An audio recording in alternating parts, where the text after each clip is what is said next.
Greetings and welcome into the Pawtuxet General. I am your host, Jess. This episode, we have the second part of our holiday special. Today, we'll have an appetizer trio. 3 apps to make your New Year's successful, whether or not you have drop-in party guests. Also, our drink this week is a raspberry limoncello bubbly, just as yummy with booze or not. And of course, the continuation of our reading of A Christmas Carol by Charles Dickens. But first, I would like to thank our Patreon subscribers. You fabulous people made it possible for us to grow like this. Just to thank you, we have put up extra content just for you. We'll have local and behind-the-scenes photos, as well as recipes from the show.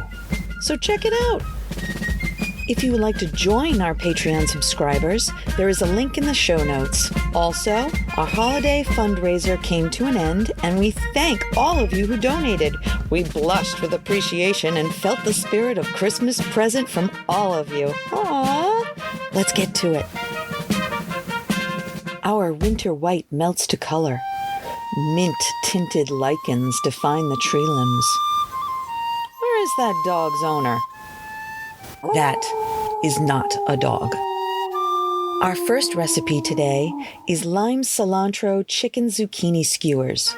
You will need 2 chicken breasts cut into 1-inch squares, 2 small zucchini cut into 1-inch squares, 1 bunch of cilantro. For this, you could substitute mint or basil if you don't like cilantro. Either of those would be perfectly delicious. You will also need 1 pack of bamboo skewers, soaked, or metal skewers. You can soak them, but you don't have to. 2 limes, zested and juiced. 2 tablespoons of your favorite oil. I use grapeseed oil. Salt and pepper to taste. Into a bowl or gallon resealable plastic bag, put the chicken and zucchini, well-chopped cilantro, oil, salt, and pepper. Right before grilling or broiling skewers, add lime juice and zest. As you build skewers, 1 zucchini on each end and alternating with chicken throughout, put them one by one into a rectangular glass pan and cover with the leftover marinade. Then you can take the skewers, as many as you want to cook at a time, put them on a tray, and either put them under the broiler or grill them for 5 minutes on each side. If your cubes are a little larger, rotate and give another 5 minutes or until golden on all sides. Move to a decorative dish and serve hot. This is the appetizer version. It can also be done with whole chicken breasts or turkey breasts and zucchini or patty pan squash cut like 2-inch steaks. That is my favorite way, served on a bun. Our next appetizer recipe I like to call feta bites. First, preheat your oven to 350 degrees. For this, you will need 1/4 cup of melted unsalted butter, 1 box pre-made phyllo shells, or a box of frozen squares. If you're using a box of frozen phyllo sheets, cut them into squares that fit in your muffin tins, with each leaf buttered. You should have enough for about 12. You will need feta in oil cut into small chunks. And for the filling, you will need 1/4 cup fine grated Romano, 3/4 of a cup finely chopped Kalamata olives, 3/4 of a cup finely chopped sun-dried tomato, 2 eggs beaten, and a garlic clove chopped fine. Brush melted butter onto the phyllo cups, fill each one 3/4 of the way with filling, and bake 8 to 10 minutes until golden. Serve right away. 2 colorful bites of heaven. And our third is my staple 5-second your friend just popped in appetizer. I call them lavender lemon berry bites. You will need 1 box Meyer lemon cookie thins, any brand, 1 container Nettle Meadow honey lavender goat cheese. I get mine from the Edgewood Cheese Shop. 1 container of blackberries, fresh. Spoon, or with a tiny scoop, put a bit of goat cheese on top of the wafer, and then top with a blackberry. Done and done. Keep ingredients around the house so that you'll never be caught wanting. Psst, any berry or cherry will do. So tasty.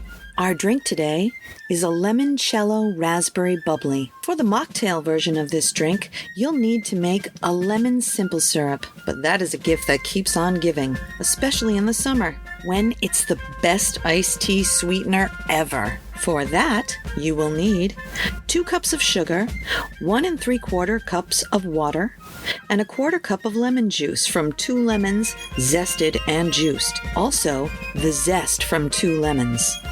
Simmer the sugar, water, and lemon juice until clear. Cool it and then add the zest. At this point, you may want to chill the champagne glasses. You will need limoncello or lemon simple syrup, prosecco, ginger ale or seltzer, and fresh mint sprigs. Fill the glass 1/3 of the way with limoncello, and then with prosecco on top.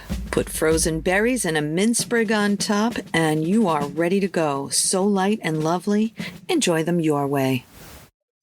I want to tell you about my friend Mike and his electromagnetic pinball museum and restoration arcade. It's an all-inclusive place to relax and share anything related to modern pinball, EM pinball, and arcade games. A group of pinball and arcade fans with an addiction to games of all kinds and Lego too. $10 gets you free play on pinball and arcade games all day. You can find them at 881 Main Street, Pawtucket, Rhode Island, or online at www.electromagneticpinballmuseum.com. Our ghost story today is a continuation of our reading of A Christmas Carol by Charles Dickens. So cuddle up with a comforting drink. Let's go. Scrooge closed the window and examined the door by which the ghost had entered. It was double-locked, as he had locked it with his own hands, and the bolts were undisturbed. He tried to say humbug, but stopped at the first syllable. And being from the emotion he had undergone, or from the fatigues of the day, or his glimpse of the invisible world, or the dull conversation of the ghost, or the lateness of the hour, much in need of repose. Stave 2, the first of 3 spirits. When Scrooge awoke, it was so dark that looking out of his bed, he could scarcely distinguish the transparent window from the opaque walls of his chamber. He was endeavoring to pierce the darkness with his ferret eyes when the chimes of neighboring church struck the 4 quarters. So he listened for the hour. To his great astonishment, the heavy bell went on from 6 to 7, then from 7 to 8, and regularly up to 12, and then stopped. 12? It was past 2 when he got into bed. The clock was wrong. An icicle must have gotten into the works. 12. He touched the spring of his repeater to correct the most preposterous clock. Its rapid little pulse beat 12, then stopped. "Why, it isn't possible," said Scrooge, "that I can have slept through a whole day and far into another night. It isn't possible that anything like that happened to the sun. This is 12 at noon?" The idea being an alarming one, he scrambled out of bed and groped his way to the window. He was obliged to rub the frost off with his sleeve of his dressing gown before he could see anything, and he could see very little then. All he could make out was that it was still very foggy and extremely cold, and that there was no noise of people running to and fro, and making such a great stir as there unquestionably would have been if night had beaten off another bright day and taken possession of the world.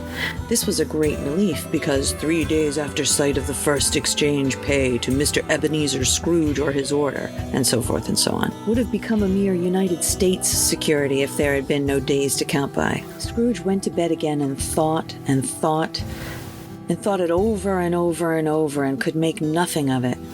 The more he thought, the more perplexed he was, and the more he endeavored not to think, the more he thought. Marley's ghost bothered him exceedingly. Every time he resolved himself, after mature inquiry, that it was all a dream, his mind flew back again like a strong spring released to its first position, and presented the same problem to be worked all through.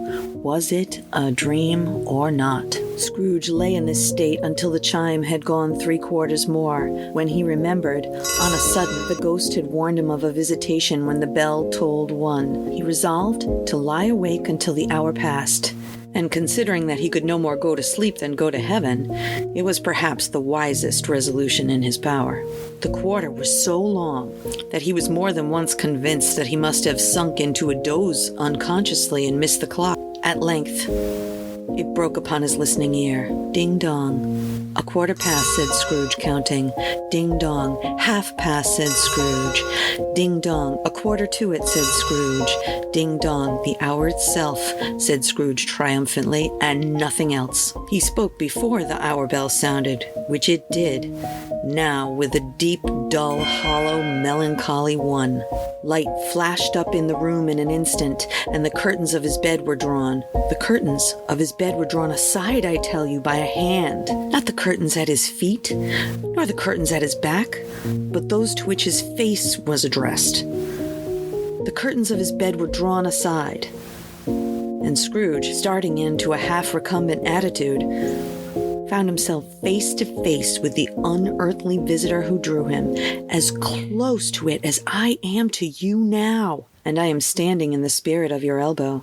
It was a strange figure, like a child, yet not so like a child as like an old man, viewed through some supernatural medium, which gave to him the appearance of having receded from the view, being diminished to a child's proportions. Its hair, which hung about its neck and down its back, was white as if with age, and yet the face had not a wrinkle in it, and the tenderest bloom was on the skin. The arms were very long and muscular, the hands the same, as if its hold were of uncommon strength. Its legs and feet, most delicately formed, were, like those of the upper members, bare. It wore a tunic of the purest white, and round its waist was bound a lustrous belt, the sheen of which was beautiful. It held a branch of fresh green holly in its hand, and in singular contradiction of that wintry emblem, had its dress trimmed with summer flowers.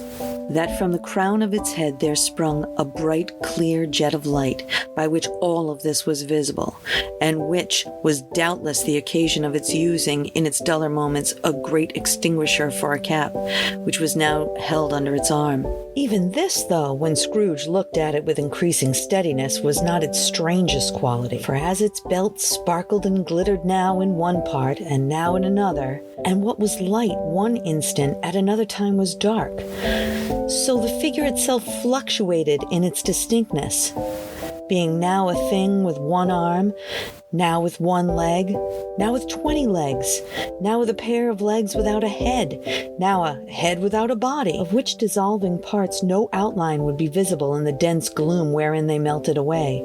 And in the very wonder of this, it would be itself again, distinct and clear as ever. "Are you the spirit, sir, whose coming was foretold to me?" asked Scrooge.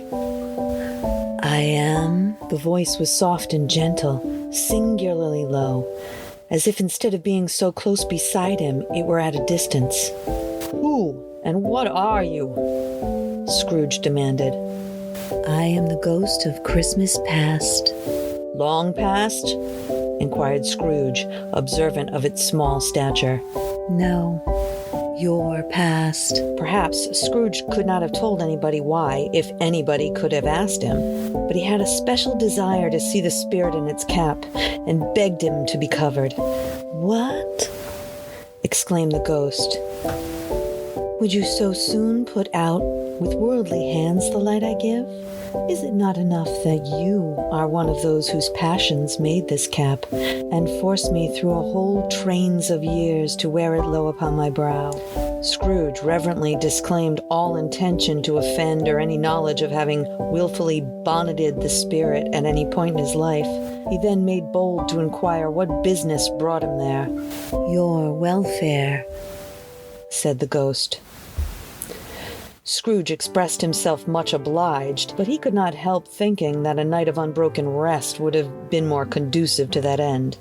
The spirit must have heard him thinking, for it said immediately, "Your reclamation, then, take heed." It put out its strong hand as it spoke and clasped him gently by the arm. "Rise and walk with me. It would have been in vain for Scrooge to plead that the weather and the hour were not adapted to pedestrian purposes, that bed was warm and that the thermometer was a long way below freezing, that he was clad but lightly in his slippers, dressing gown, and nightcap, that he had a cold upon him at that time. The grasp, though gentle as a woman's hand, was not to be resisted. He rose, but finding that the spirit made towards the window, clasped his robe in supplication. "I am immortal," Scrooge remonstrated, "and liable to fall." "Bear but a touch of my hand there," said the spirit, laying it upon his heart, "and you shall be upheld in more than this." As the words were spoken, they passed through the wall and stood upon an open country road with fields on either hand. The city had entirely vanished. Not a vestige of it could be seen. The darkness and the mist had vanished with it too, for it was a clear, cold winter day with snow upon the ground. "Good heaven!" said Scrooge, clasping his hands together as he looked about him. "I was bred in this place. I was a boy here." The spirit gazed upon him mildly. Its gentle touch, though it had been light and instantaneous, appeared still present to the old man's sense of feeling. He was conscious of 1,000 odors floating through the air, each one connected with 1,000 thoughts and hopes and joys and cares long, long forgotten. "Your lip is trembling," said the ghost. "And what is that upon your cheek?" Scrooge muttered with an unusual catching in his voice that it was a pimple, and begged the ghost to lead him where he would. "You recollect the way?" said the spirit. "Remember it?" cried Scrooge with fervor. "I could walk it blindfold." "Strange to have forgotten it for so many years," observed the ghost. "Let us go on." They walked along the road, Scrooge recognizing every gate and post and tree, until a little market town appeared in the distance, with its bridge and church and winding river. Some shaggy ponies now were then seen trotting towards them with boys on their backs, who called out to other boys in country gigs and carts driven by farmers. All these boys were in great spirits, and shouted to each other, until the broad fields were so full of merry music that the crisp air laughed to hear it. "These are but shadows of the things that have been," said the ghost. "They have no consciousness of us." The jocund travelers came on, and as they came, Scrooge knew them and named them, every one. Why, he was rejoiced beyond all bounds to see them. Why did his cold eye glisten and his heart leap as he went past? Why, he was filled with gladness when he heard them each give each other Merry Christmas as they parted at crossroads and byways for their several homes. What was Merry Christmas to Scrooge? Out upon Merry Christmas, what good had it ever done to him? "The school is not yet quite deserted," said the ghost. "A solitary child, neglected by his friends, is left there still." They left the high road by a well-remembered lane, and soon approached a mansion of dull red brick, with a little weathercock-surmounted cupola on the roof and a bell hanging in it. It was a large house, but one of broken fortune, for the spacious offices were little used. Their walls were damp and mossy, their windows broken, and their gates decayed, and the coach houses and sheds were overrun with grass. Nor was it more retentive of its ancient state within, for entering the dreary hall and glancing through the open doors of many rooms, they found them poorly furnished, cold, and vast. There was an earthly savor in the air, a chilly bareness in the place, which associated itself somehow with too much getting up by candlelight and not too much to eat. They went, the ghost and Scrooge, across the hall to a door at the back of the house. It opened before them and disclosed a long, bare, melancholy room, made barer still by the lines of plain deal forms and desks. At one of these a lonely boy was reading near a feeble fire, and Scrooge sat down upon a form and wept to see his poor forgotten self as he used to be. Not a latent echo in the house, not a squeak and scuffle from mice behind the paneling, not a drip from the half-thawed waterspout in the dull yard beyond, not a sigh among the leafless boughs of the one despondent poplar, not the idle swinging of an empty storehouse door. No, not a clicking in the fire, but fell upon the heart of Scrooge with a softening influence and gave a freer passage to his tears. The spirit touched him on his arm and pointed to his younger self, intent upon the reading. Suddenly a man in foreign garments, wonderfully real and distinct to look at, stood outside the window with an axe struck in his belt and leading by the bridle an ass laden with wood. "Why, it's Ali Baba!" Scrooge exclaimed in ecstasy. "It's dear old honest Ali Baba. Yes, I know. Yes, I know. One Christmas time when yonder solitary child was left here all alone, he did come for the first time, just like that. Poor boy, and Valentine, and his wild brother Orson, there they go. And what's his name, who was put down in his drawers asleep at the gate of Damascus? Don't you see him? And the Sultan's groom turned upside down by the genie. There he is upon his head. Serve him right. I'm glad of it. What business did he have to be married to the princess?" To hear Scrooge expending all the earnestness of his nature on such subjects was a most extraordinary voice between laughing and crying. To see his heightened, exalted face would have been a surprise to his business friends in the city indeed. "There is Parrot," said Scrooge. "Green body and yellow tail, with a thing like lettuce growing out of the top of its head. There he is. Poor Robinson Crusoe, he called him. When he came home again after sailing round the island, poor Robinson Crusoe. Where have you been, Robinson Crusoe?" The man thought he was dreaming, but he wasn't. It was the parrot, you know. There goes Friday, running for his life to the little creek. "Hello! Whoop-halloo!" Then, with a rapidity of transition very foreign to his usual character, he said, in pity for his former self, "Poor boy," and cried again.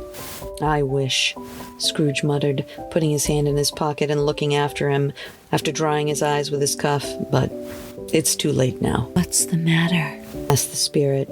"Nothing," Scrooge said, "nothing. There was a boy singing a Christmas carol at my door last night. I should like to have given him something, that's all." The ghost smiled thoughtfully and waved its hand, saying as it did so, "Let's see another Christmas." Scrooge's former self grew larger at these words, and the room became a little darker and more dirty. The panels shrunk, the windows cracked, fragments of plaster fell out of the ceiling, and the naked laths were shown instead. Of how all this was brought about, Scrooge no more than you do. He only knew that it was quite correct, that everything had happened so, that there he was alone again, when all the other boys had gone home for the jolly holidays. He wasn't reading now, but walking up and down despairingly. Scrooge looked at the ghost with a mournful shaking of his head, glanced anxiously towards the door. It opened, and a little girl, much younger than the boy, came darting in and putting her arms around his neck and often kissing him, addressed her as her dear, dear brother. "I have come to bring you home, dear brother," said the child, clasping her tiny hands and bending down to laugh. "To bring you home, home, home." "Home, little fan?" "Yes," said the child, brimful with glee. "Home, for good and all. Home for ever and ever. Father is so much kinder than he used to be, and home's like heaven. He spoke so gently to me the other night, as I was going to bed, that I was not afraid to ask him once more if you could come home. And he said, yes, you should, and sent me in a coach to bring you in. You're to be a man and never come back here. But first, we're going to be together all Christmas long and have the merriest time in the world." "You are quite a woman, little fan," exclaimed the boy.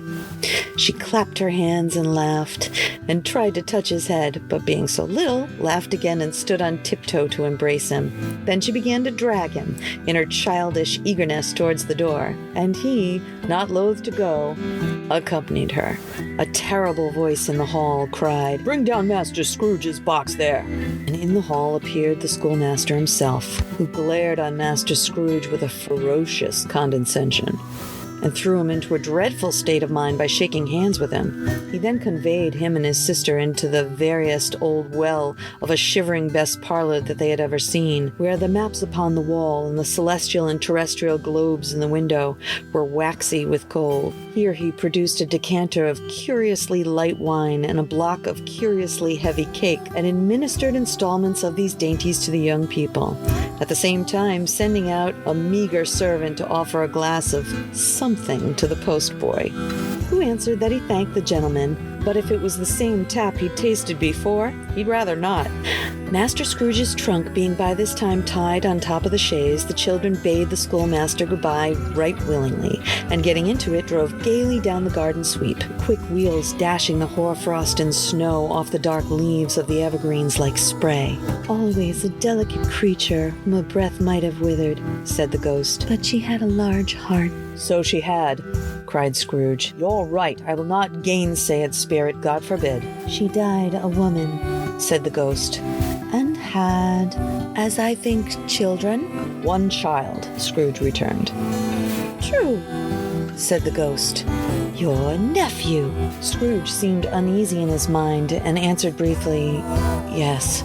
Although they had but that moment left the school behind them, they were now in the busy thoroughfares of the city, where shadowy passengers passed and repassed, where shadowy carts and coaches battled for the way, and all the strife and tumult of the real city were.